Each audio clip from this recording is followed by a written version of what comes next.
Yes, shall we begin? Am I audible to all? Okay, good.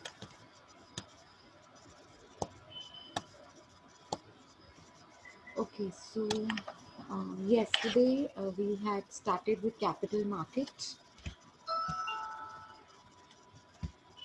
Wait, I'll tell you.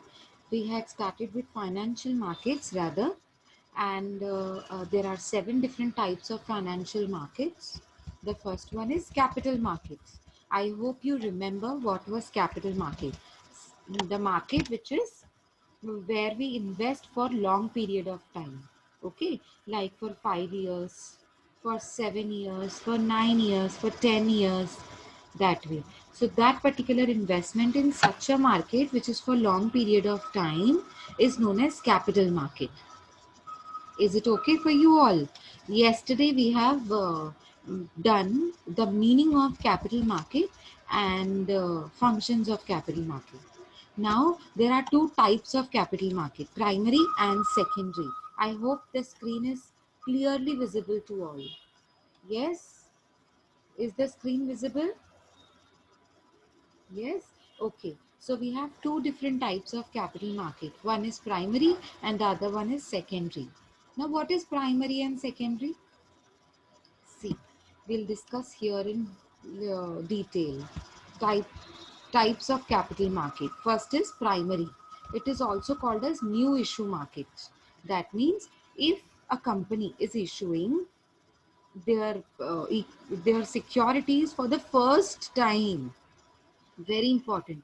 If suppose you have opened a new company and now your company is issuing the shares, issuing securities for the very first time, that is known as new share market, new issue market. And whenever new shares are to be issued for the first time, it is to be done in the market which is known as primary market. It embraces both initial public offering and further public offering. Now, primary market has both the things. What? Initial public offering. In short, we call it as IPO. IPO is initial. Initial means first time when you offer your shares to the public. Initial public offering means first time when you offer your shares to public is known as initial public offering. And further public offering means after first time, whenever you offer your shares, whenever you offer your shares to public, it becomes further public offerings. Whenever, second time, third time, fourth time, fifth time, 100th time. So whatever times you call your shares, I mean you sell your shares to public, becomes further public offering, FPO. And what is IPO? IPO is when you issue the shares to the public for the very first time.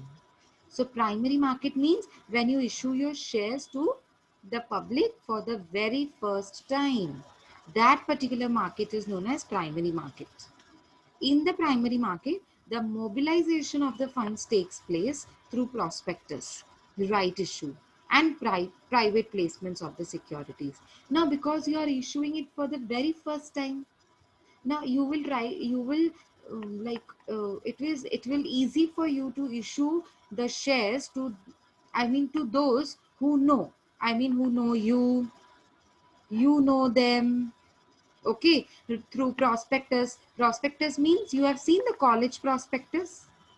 If not, please see. You will come to, I mean, the idea will be there that what activities are there in our college. What is our college all about? How many students in all our college has? So a prospectus has each and every kind of detail related to that particular company, organ, or an organization or an institution. Therefore, prospectus makes you understand, it is very clearly understandable through prospectus that what is company all about. Okay, how many shareholders are there, what company is dealing in, how many products company manufactures, Okay, how much profit a company earns. Okay, so everything is disclosed in the prospectus. So right, if I put it in the short way, prospectus means advertisement, overview of a company. It is a type of advertisement in which there is a overview of a company. So you get to understand about the company or an organization through the prospectus. Right issue, right issue means आप अपनी share holders को पहले issue करते हो, जान पहचान वाले लोगों को पहले इशू करते हो, जिनके पास ऑलरेडी आपके शेयर्स हैं उनको आप पहले इशू करते हो, उनको पहले अधिकार देते हो कि हम मार्केट में शेयर लगाएं, उससे पहले आप हमसे सस्ते में कंसेशन में शेयर्स खरीदिए, उसे कहते हैं right issue. And private placement क्या होता है, मतलब पब्लिकली नहीं जाके आपने किसी एक्सपर्ट को अपॉइंट किया और वो आपको शेयर्स बेच कर दे रहे हैं उन लोगों के पास जिनको वो जानते हैं। आई बात समझ में, क्योंकि नया नया है ना, प्राइमरी मार्केट में आपके शेयर्स न्यू हैं, तो आप जिनको जानते हो, जो आपको जानते हैं, पहले शुरुआत आप उनसे करते हैं। ठीक है, तो सेकेंडरी मार्केट क्या होता है, प्राइमरी मार्केट तो समझ गए, तो सेकेंडरी मार्केट क्या होता है। Secondary market is described as the market of old securities. अब जो पुरानी सिक्योरिटीज होती है ना, जैसे सपोज आपके पास है ना, आपके पास है ना जो शेयर्स खरीदे थे ना अपने प्राइमरी मार्केट से, न्यू शेयर्स खरीदे थे जो पहली बार कंपनी ने इशू किए थे, उसको 1-1.5 साल हो गया, 2 साल हो गए, 3 साल हो गए, लेकिन अब आपने बेचना है और किसी और ने खरीदना है, तो आप कहाँ बेचेंगे, स्टॉक मार्केट में बेचेंगे। और जो सामने वाला बंदा खरीदना चाहता है वही शेयर्स को वो स्टॉक मार्केट से खरीदेगा। और स्टॉक मार्केट में कौन होता है, एजेंट्स, ब्रोकर्स एक्सेट्रा। अब ब्रोकर्स के थ्रू सेकेंडरी मार्केट होता है जहां पे ब्रोकर्स होते हैं, और ब्रोकर्स के थ्रू आप खरीदना और बेचना कर सकते हैं शेयर्स को। somebody will buy the shares, somebody will sell their shares, मतलब कंपनी यहाँ पे डायरेक्टली इन्वॉल्व नहीं होती है। तो secondary market can be described as the market for old securities, किसी को बाय करना है तो किसी को सेल करना है। The trading takes place between investors, between investors मतलब एक जना बाय कर रहा है, एक जन सेल कर रहा है। वही तो मैंने पहले भी बोला कि यहाँ पे सीधा कंपनी इन्वॉल्व नहीं होती है, यहाँ पे इन्वेस्टर्स एक दूसरे से इन्वॉल्व होते हैं कि आपने खरीदना है, मुझे बेचना है, आप मेरे शेयर्स खरीद लो, जबकि आपके शेयर्स नहीं है, वो आपकी कंपनी के शेयर्स हैं। लेकिन अब कंपनी बीच में नहीं आ रही है, आपने शेयर्स बेच दिए किसी और को, लेकिन आप जानते नहीं थे किसको बेचने हैं, तो बीच में कौन आया, ब्रोकर आया कि मैं तो जानता हूं ना किसको बेचने हैं किसको खरीदने हैं, तो दोनों के बीच में एक लिंक बना देता है।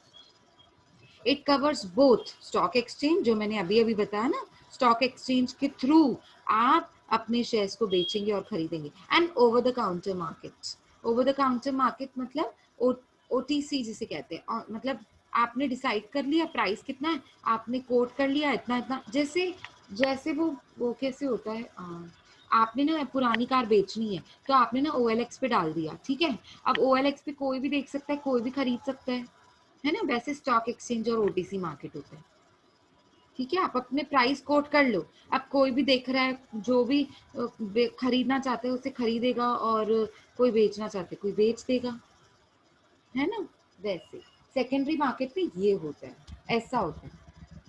और यहाँ पे पुरानी सिक्योरिटीज को बाय एंड सेल करे जाते हैं, न्यू न्यू शेयर्स नहीं।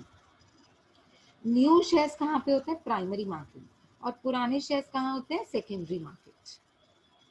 सो कैपिटल मार्केट का काम क्या होता है, it improves the quality of information available to the investors. That means the investors get good quality information regarding the investment through capital market.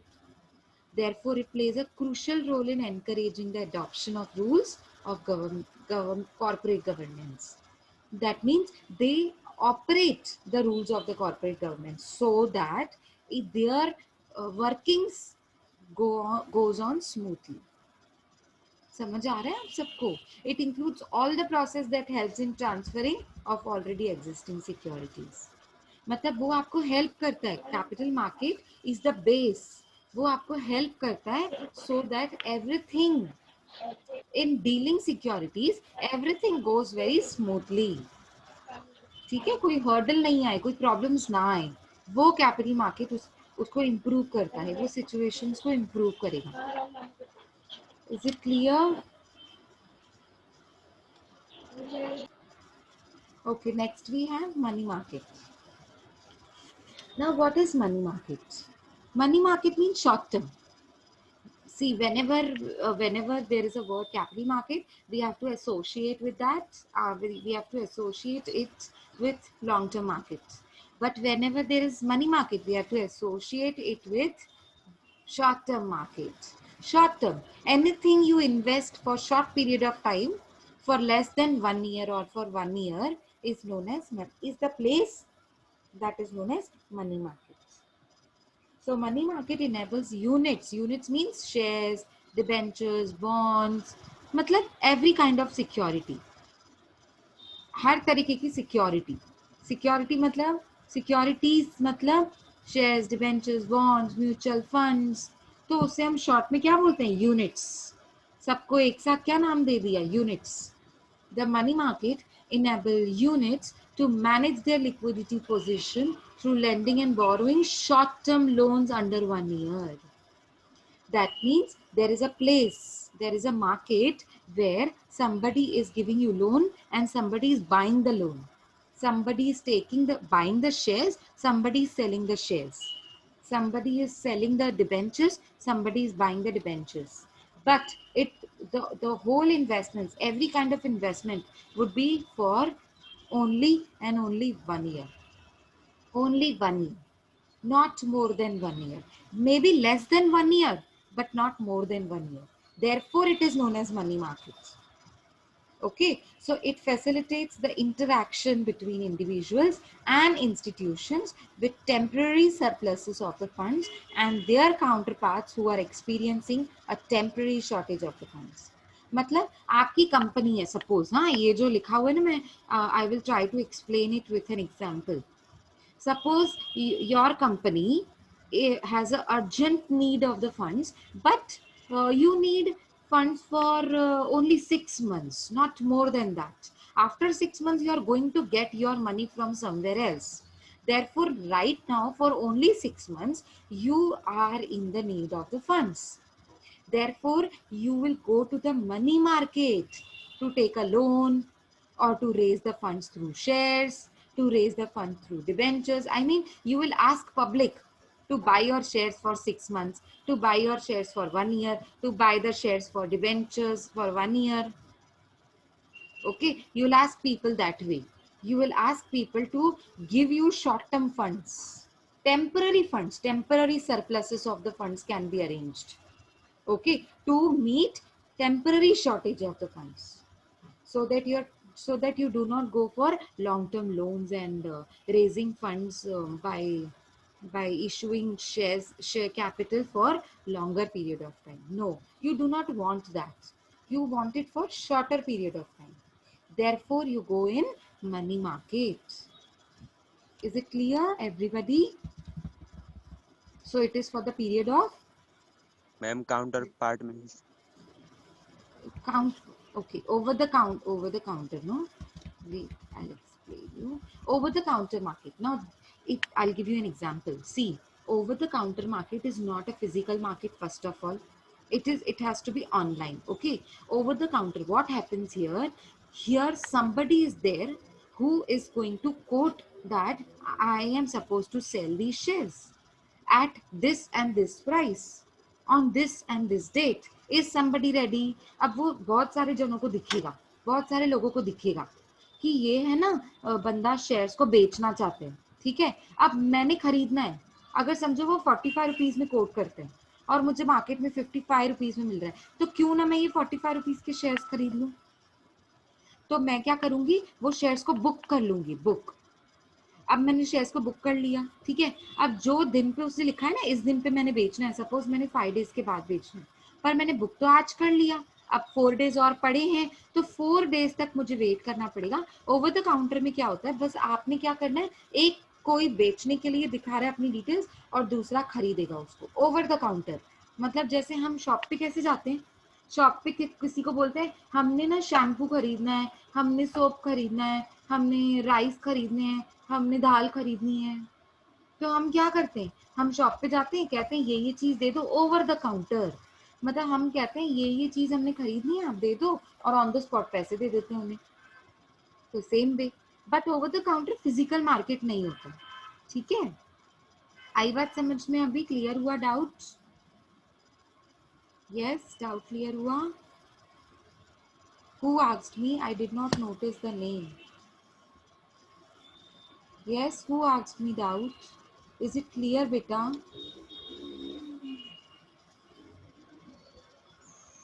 Okay, because no answer is coming to me, therefore I assume the doubt is clear.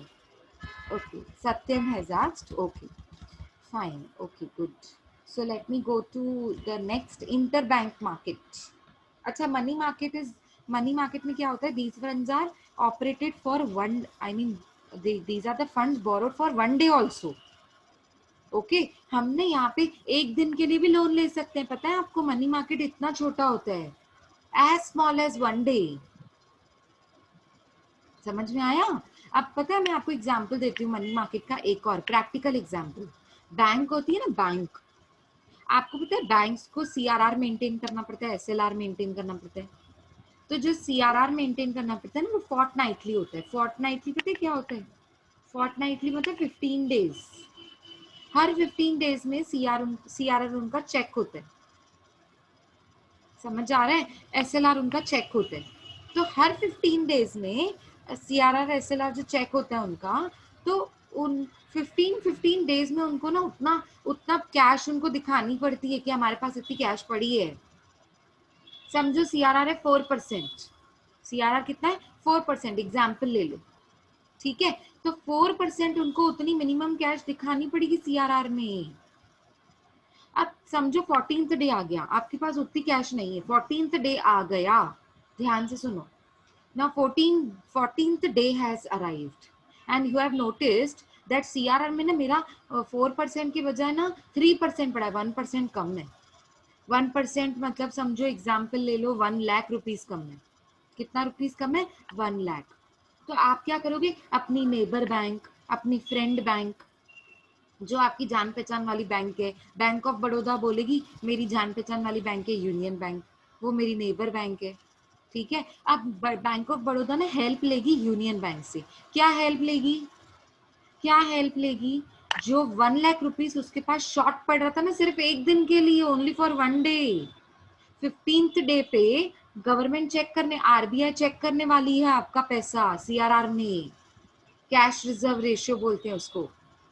तो 15th day पे जो RBI check करने वाली है ना, उसमें से 1 lakh rupees कम पड़ा आपके पास।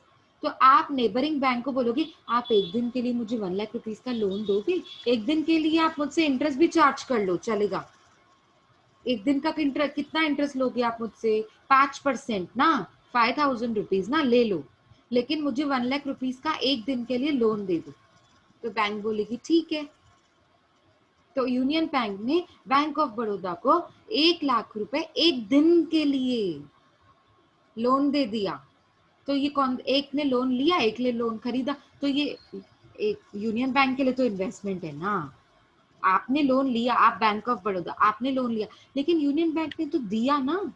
तो लोन देना is an investment, loan given is an investment, therefore it is short term investment, and because it is short term investment, that market is known as money market. नहीं, bank will not deny to give a loan. Otherwise, if bank denies the loan to give the loan, Union Bank, then in future nobody will come forward to help Union Bank, because Union Bank does not help in the times of needs. No, why will bank deny, beta? There is a rule. RBI has made that rule that you can take a loan for one day from another bank also. So there is a rule stated in that. Why will bank deny? Oh, there is only one situation when bank will deny.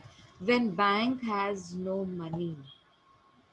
When they themselves has no money, then they are supposed to deny. है ना? शिवांशु समझ आया आपको अभी doubt जो आपने पूछा? Okay, clear है? जब उसके पास खुद के पास पैसे नहीं होंगे तब भी डिनाई करेगी, और वो तो वैलिड भी रीजन है ना, आपके पास पैसे ही नहीं है, आप मुझे दोगे कहाँ से, वो तो मैं समझ सकती हूँ, वैलिड रीजन है। फिर मैं किसी और बैंक के पास जाऊंगी, फिर मैं जाऊंगी आईसीआईसीआई बैंक के पास, या मैं किसी और गवर्नमेंट बैंक के पास जाऊंगी, मतलब नेशनलाइज्ड बैंक के पास, या मैं स्टेट बैंक ऑफ इंडिया को अप्रोच करूंगी।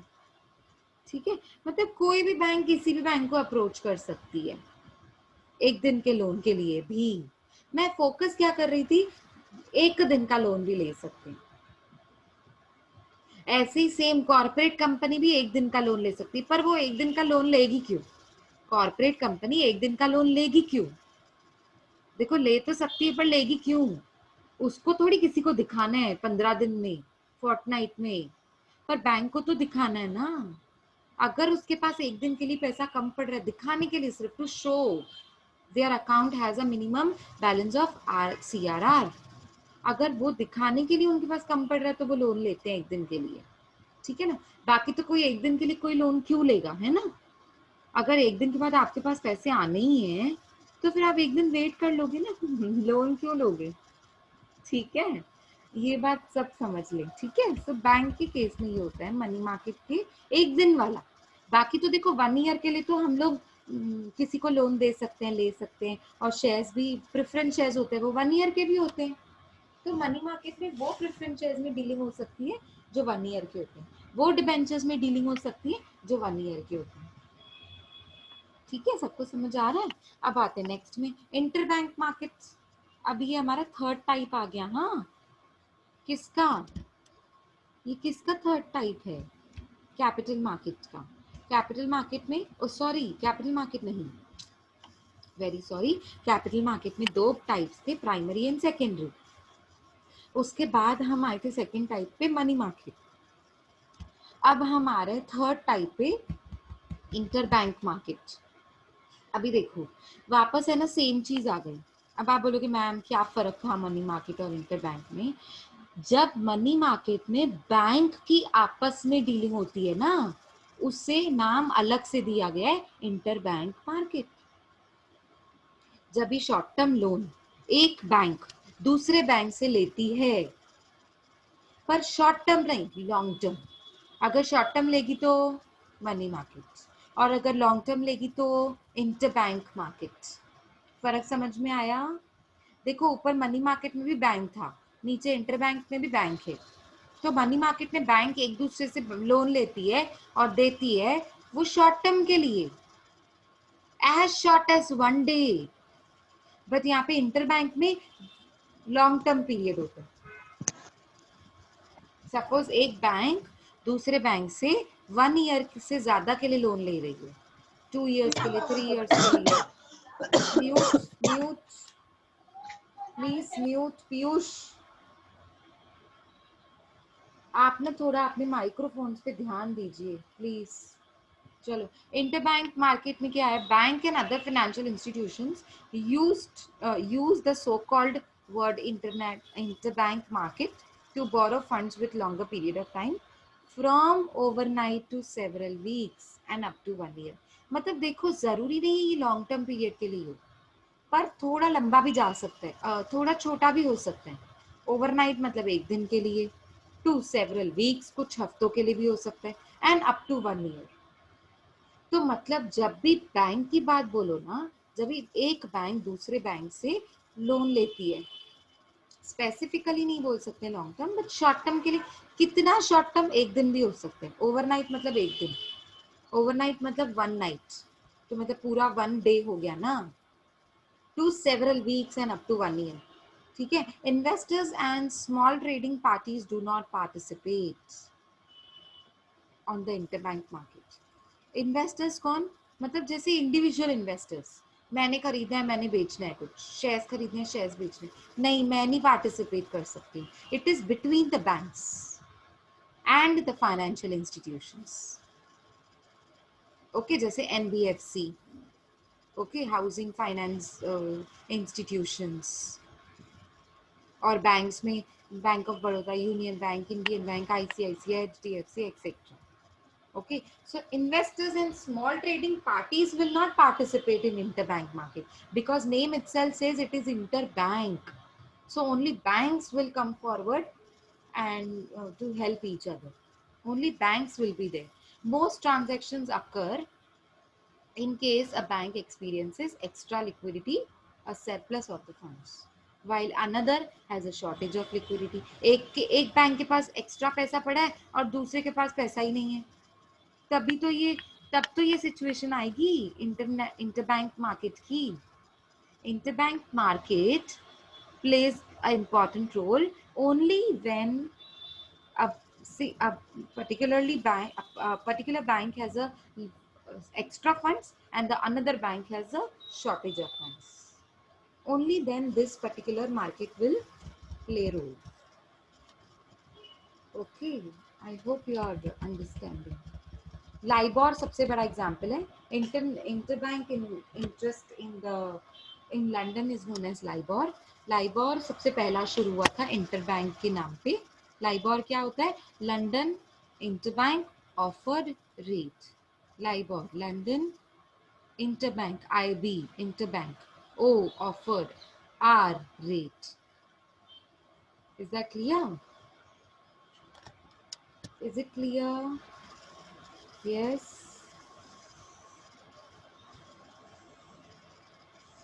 Yes, good. Okay.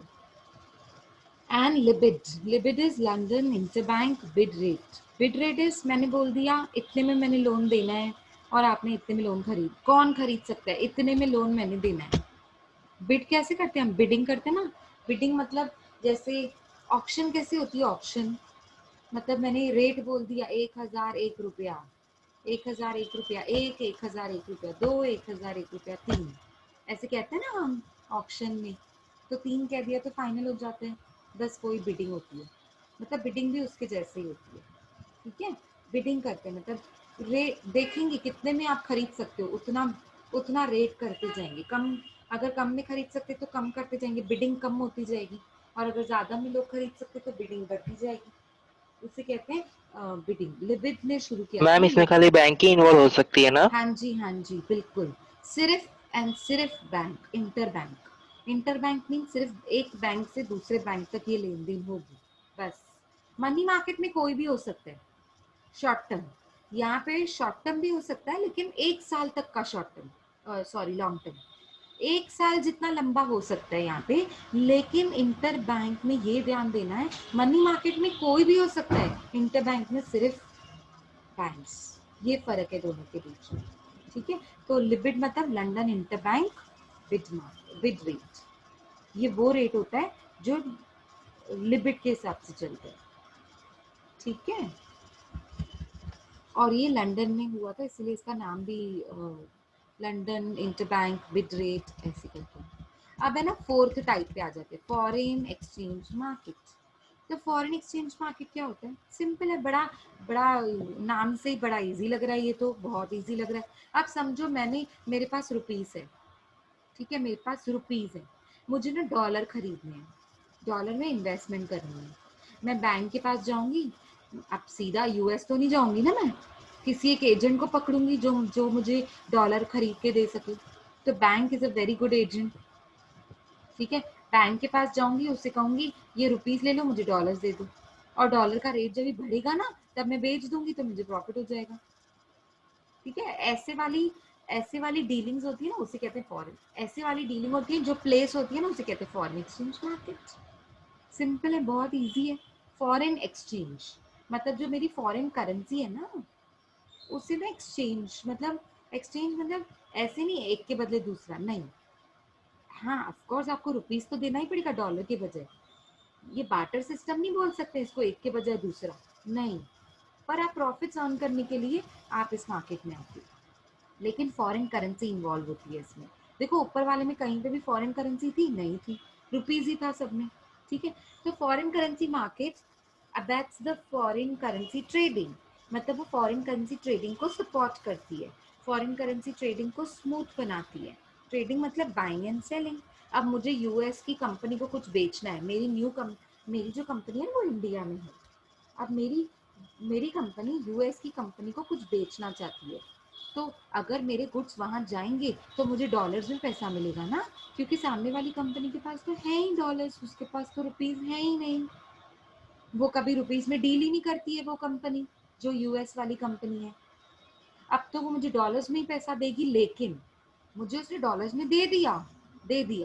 लेकिन अब इंडिया में डॉलर थोड़ी ना चलता है। अब मैंने सब्जी खरीदने जानी है, तो मैंने क्या उसको, सब्जी वाले को मैंने क्या डॉलर डॉलर का नोट देना है? वो बोलेगा मेरे किस काम का, बेशक डॉलर बहुत महंगा है, बहुत उसकी वैल्यू है, बट मेरे किस काम का, मैं तो इंडिया में रहता हूँ, मैं तो कभी जाऊंगा नहीं आउट ऑफ इंडिया, तो मेरे किस काम का डॉलर। तो उसे आप क्या दोगे, रुपीज दोगे। पर अब जो डॉलर के नोट आपके हाथ में है वो तो वेस्ट है ना इंडिया में। अब क्योंकि वेस्ट ना हो, इसके लिए फॉरेन एक्सचेंज मार्केट बनाया गया, और उस मार्केट में आपको हेल्प मिलेगी कि आप डॉलर मुझे दे दो और मैं आपको रुपीज में कन्वर्ट करके देता हूँ। ऐसा बैंक बोलती है आपको, ऐसा फाइनेंशियल इंस्टीट्यूशन बोलती है आपको, ऐसा ऐसा जो भी आपको एक एक्सपर्ट सर्विस देगा, इसकी फाइनेंशियल इंस्टीट्यूशन जो भी आपको सर्विस देता है फॉरेन एक्सचेंज की, वो आपको बोलेगा कि आप मुझे डॉलर्स दे दो अपने वाले, और आज के हिसाब से जो रेट चल रहा है ना, आपको मैं कन्वर्ट करके रुपीज दे दूंगा। समझा? तो it is the largest most liquid market in the world. Liquid मतलब जिसमें बहुत सारा कैश इन्वॉल्व होता है, मतलब शॉर्टेज ऑफ मनी नहीं होती है। लिक्विड मार्केट मतलब जिसमें हमेशा कैश होती ही होती है, हमेशा फंड्स होते ही होते हैं, हमेशा कैपिटल होती ही है, फाइनेंस होता ही है, कभी शॉर्टेज नहीं पड़ती है कैश की। लिक्विडिटी का मतलब वो होता है। लिक्विड मार्केट मतलब वो पानी वाला मार्केट नहीं, जहाँ पे कैश हमेशा पानी की तरह अवेलेबल होता है, ऐसा समझो आप। समझा? उसे दूसरा नाम बोला जाता है लिक्विडिटी।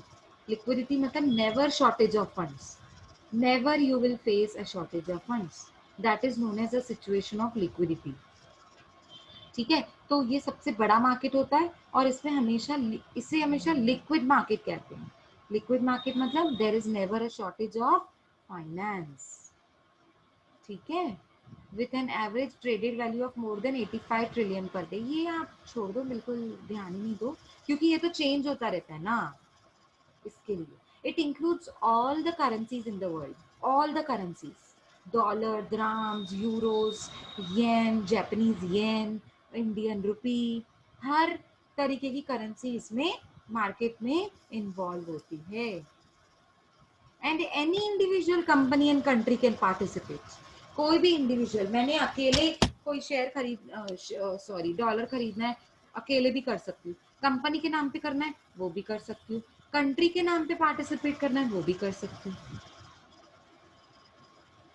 ठीक है, आया समझ में? इसमें कोई डाउट है? Sandeep, you are raising your hand, this is I think third time you have raised your hand, do you want to speak? Sandeep, you are already unmute, beta. You don't need to raise your hand. You tell me if you have any doubt.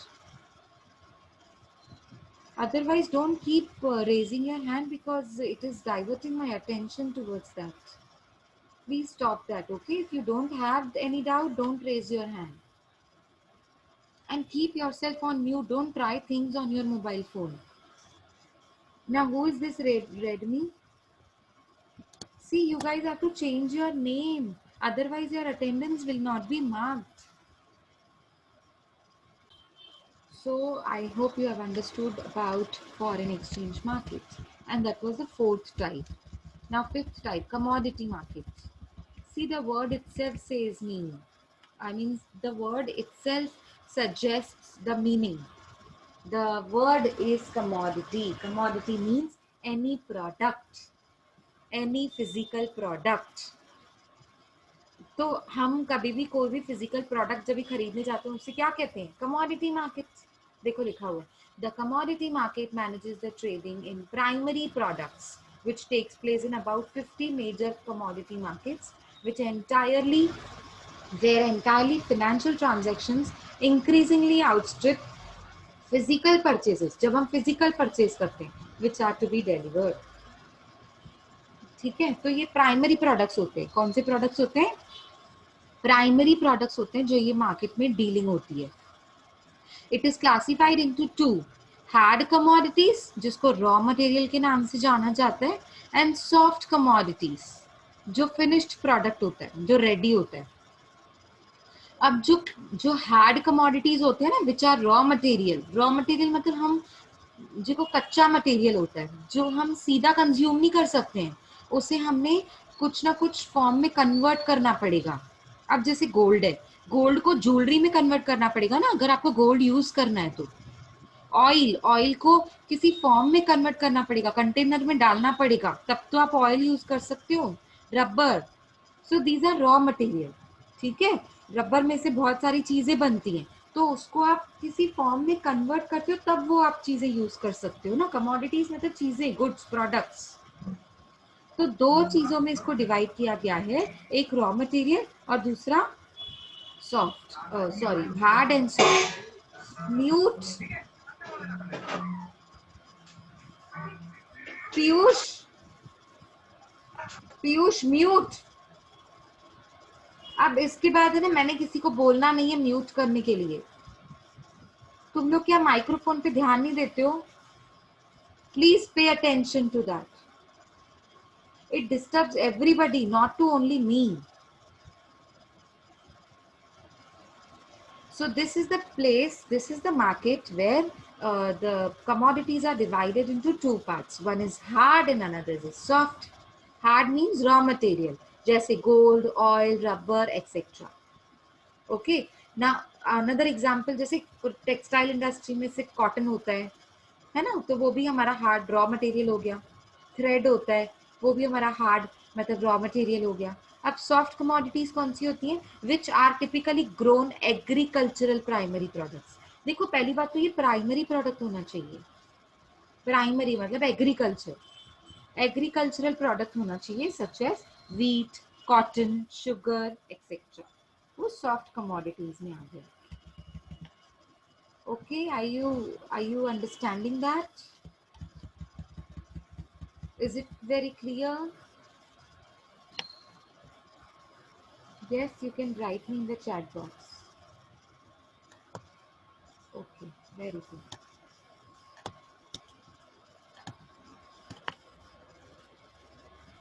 Derivatives market is the another type. What is derivative market? Now let's understand. See, the word derivative itself is a very vast concept.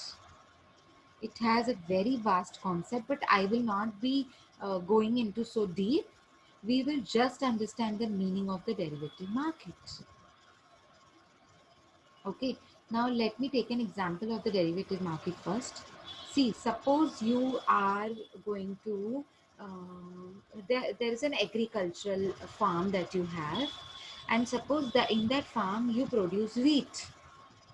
Okay, now you want to sell the wheat off in the market. Okay, now you know the season is going off. Ma'am मतलब आपकी अभी आवाज मुझे, बहुत धीरे आ रही है। अच्छा अब आ रही है? अब आ रही है ठीक से? अब ठीक से आ रही है? Yes ma'am, yes ma'am. Okay okay okay. तो हाँ अब मैम। समझो, हाँ जी मैं रिपीट करती हूँ।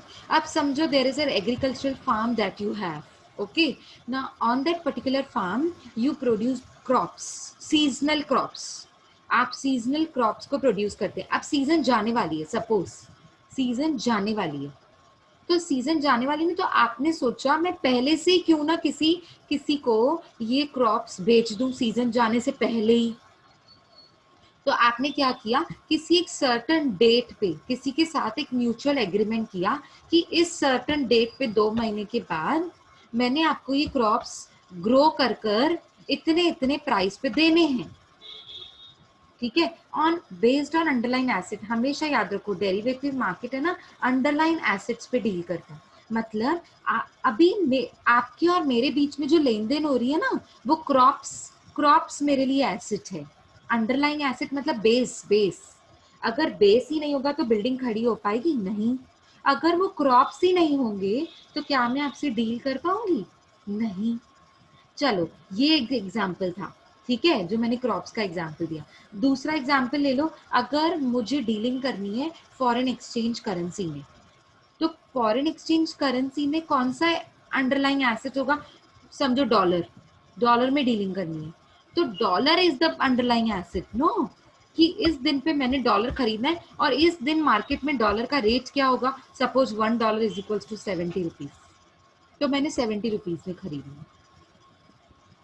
लेकिन अगर मैंने पहले से ही डिसाइड कर लिया कि आज के दिन पे हमने एग्रीमेंट बना लिया, सपोज मैंने एग्रीमेंट बना लिया कि उस दिन पे रेट कुछ भी होने दो 2 महीने के बाद, पर आज हम एग्रीमेंट बना रहे कि $1 इज इक्वल्स टू 67 रुपीज है, तो मैंने 2 महीने के बाद बेशक उस दिन पे 70 रुपीज होने दो, पर 67 में ही मैंने खरीदा है। क्यों? क्योंकि एग्रीमेंट बना चुके थे ना हम तो, और हमारी अंडरलाइंग एसेट क्या थी, डॉलर।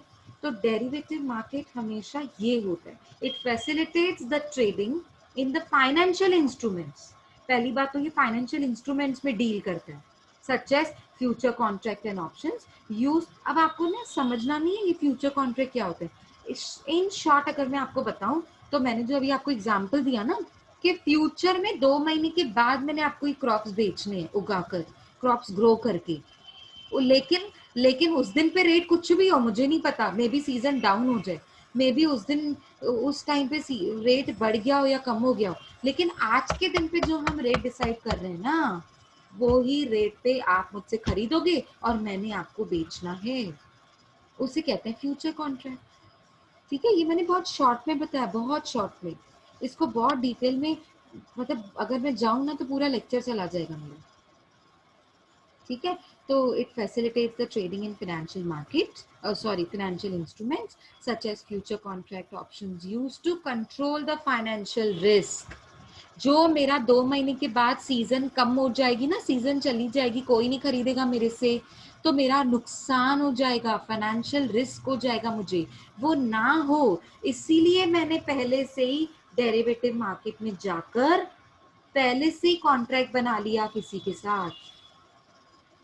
आई बात समझ में? डेरिवेटिव मार्केट क्या होता है, पहले से ही एडवांस में, क्योंकि मेरा फाइनेंशियल नुकसान ना हो फ्यूचर में, तो मैंने एग्रीमेंट बना लिया, कॉन्ट्रैक्ट बना लिया, mutual agreement. The instrument derive their value mostly from the value of underlying asset. अब जो भी इंस्ट्रूमेंट होगी ना, वो जो आपकी अंडरलाइंग एसेट होगी ना, उसकी वैल्यू पे डिपेंड करेगा। जैसे उस दिन पे आपका क्रॉप का वैल्यू क्या है और आपने क्या डीलिंग करी हुई थी, म्यूचुअल एग्रीमेंट क्या था आपका, तो क्रॉप की वैल्यू पे डिसाइड करेगा, अंडरलाइंग एसेट की जो वैल्यू होगी ना उस पे डिसाइड करेगा आपका जो लेन देन कितने में होना है, खरीदना और बेचना कितने में। ठीक है, बस आपने ना डेरिवेटिव मार्केट के लिए इतना ही समझना, दैट्स इट। आपका नेक्स्ट है इंश्योरेंस मार्केट। इंश्योरेंस मार्केट आपको सबको पता है, इंश्योरेंस मार्केट मतलब इंश्योरेंस कंपनीज होती हैं जो लोगों को इंश्योरेंस पॉलिसीज बेचती हैं, कंपनीज को इंश्योरेंस पॉलिसीज खरीदने के लिए मोटिवेट करती हैं, सो दैट उनकी लाइफ का रिस्क, उनके चीजों का रिस्क, उनके असेट्स का रिस्क कम हो जाए, समझा, उनको अकेले बर्डन ना उठाना पड़े जो नुकसान अगर उनको हो गया तो, उसे कहते हैं इंश्योरेंस मार्केट। ठीक है, इंश्योरेंस मार्केट, थोड़ा 1 मिनट रुको मैं स्क्रीन को सेट करूं पहले।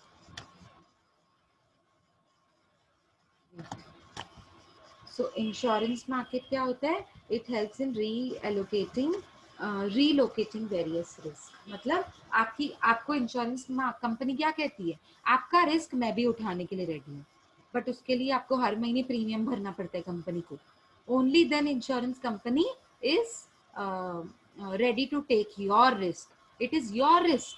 आपकी कार है, कार का इंश्योरेंस करा लेते हो, कार जल गई, कार चोरी हो गई, तो आपको इंश्योरेंस कंपनी पैसा भर के देती है ना, आपकी कार थी ना, लेकिन कंपनी आपको पैसा भर के देती है। तो ये रिस्क उठाने के लिए कंपनी तब रेडी होती है when you are ready to pay premium to them. तो आपके रिस्क का पोर्शन है ना वो ट्रांसफर हो जाते हैं। देखो लिखा हुआ है, insurance is ready to transfer the risk of loss from one entity to the another in exchange for the payment. वो आपका लॉस उठाने के लिए रेडी होती है, बट इन एक्सचेंज, उसके बदले में आपसे बोलती है आप मुझे पेमेंट दो, क्या, प्रीमियम। तो यहाँ पे टू टू पार्टीज इन्वॉल्व होती हैं। देखो लिखा हुआ है, it is a place where two peers are involve, one is insurer and one is insured. Insurer means company, insurance company, And insured means I, who has taken the policy, the customer, the client, or so-called policy holder. Insured का दूसरा नाम क्या होता है? Policy holder, जिसने policy खरीदी है. ठीक है, समझ में आया सबको? अनसर्टन जो लॉसेस होते हैं ना, उस रिस्क को कम करने के लिए हम ये इंश्योरेंस मार्केट में एंटर करते हैं.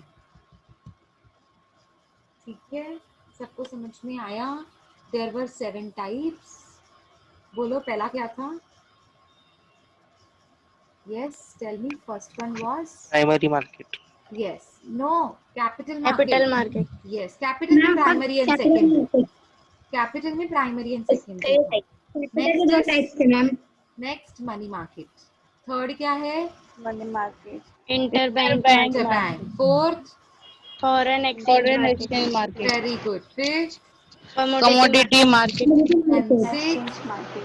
derivative, Derivative very market. good. And last 7 Insurance market. insurance market. insurance market, Very good. Good. Keep it up. insurance market. Keep it up. Keep it up. So I think as of now we are done today. Okay. We will continue tomorrow then.